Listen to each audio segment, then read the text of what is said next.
Hello friends, இன்னைக்கு ஒரு சிம்பிளான ஸ்நாக்ஸ் ரெசிபி நேந்திர பழம் கீ ரோஸ்ட் தான் செய்ய போறோம்.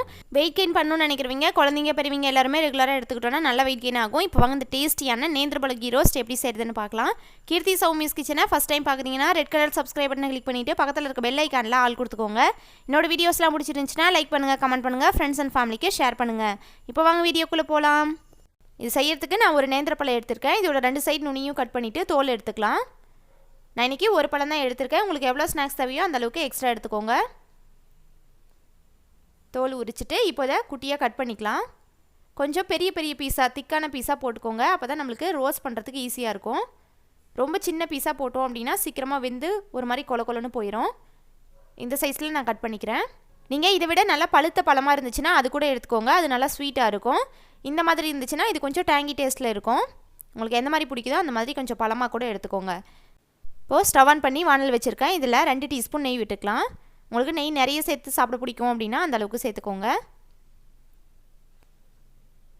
நெய் மெல்ட் ஆனதும் இப்போ இதில் நம்ம கட் பண்ணி வச்சுருக்கேன் நேந்திர பழத்தை சேர்த்துக்கிறேன். ஒவ்வொரு பீஸாக எடுத்து சேர்த்துக்கோங்க. இது 5 மினிட்ஸில் நல்லா குக் ஆகிடும். ஒரு சைடு ஒரு 3 நிமிஷம் லோ ஃப்ளேமில் வெந்ததுக்கப்புறமா இன்னொரு சைடு திருப்பி போட்டுக்கலாம். ரொம்ப வேக விட்டு கருகு விட்டுறக்கூடாது. லைட் ப்ரௌன் கலர் வந்ததுக்கப்புறமா 2 சைடும் திருப்பி போட்டு டோட்டலாக ஒரு 5 மினிட்ஸ் வேக வச்சோம் அப்படின்னா போதும். இப்போ பாருங்கள், இந்த மாதிரி ஒரு சைட் ப்ரௌன் கலர் ஆனதுக்கப்புறம் இன்னொரு சைடு திருப்பி போட்டு ஒரு 2 நிமிஷம் வேக வச்சு எடுத்துக்கலாம்.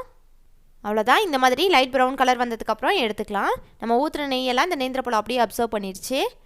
இப்போ தான் பிளேட்டில் எடுத்து வச்சுக்கிறேன். இது மேலே ஸ்வீட்னஸ்க்காக கொஞ்சமாக சர்க்கரை சேர்த்துக்கலாம். நீங்கள் சர்க்கரைக்கு பதிலாக நாட்டு சர்க்கரை வெல்லம் இருந்தால் கூட சேர்த்துக்கோங்க. இப்போ இது மேலே 1 ஸ்பூன் தேன் சேர்த்துக்கிறேன். இருந்தால் சேர்த்துக்கோங்க, இல்லைனா வெறும் சர்க்கரை வச்சு கூட சாப்பிட்லாம், ரொம்ப நல்லாயிருக்கும். வெயிட் கெயின் பண்ணணும்னு நினைக்கிறவங்க குழந்தைங்க பெரியவங்க எல்லாருமே இந்த மாதிரி நேந்திர பழத்தில் கீ ரோஸ்ட் செஞ்சு சாப்பிட்டோம் அப்படின்னா நல்லா வெயிட் கெயின் ஆகும். கண்டிப்பாக அந்த ரெசிபி எல்லாருமே ட்ரை பண்ணிவிட்டு ஃபீட்பேக் கமெண்ட்ஸில் சொல்லுங்கள். இந்த வீடியோ பிடிச்சிருந்துச்சுன்னா லைக் பண்ணுங்கள், ஷேர் பண்ணுங்கள். கீர்த்தி சௌமிஸ் கிச்சனை சப்ஸ்கிரைப் பண்ணுங்கள். தேங்க்ஸ் ஃபார் வாட்சிங்.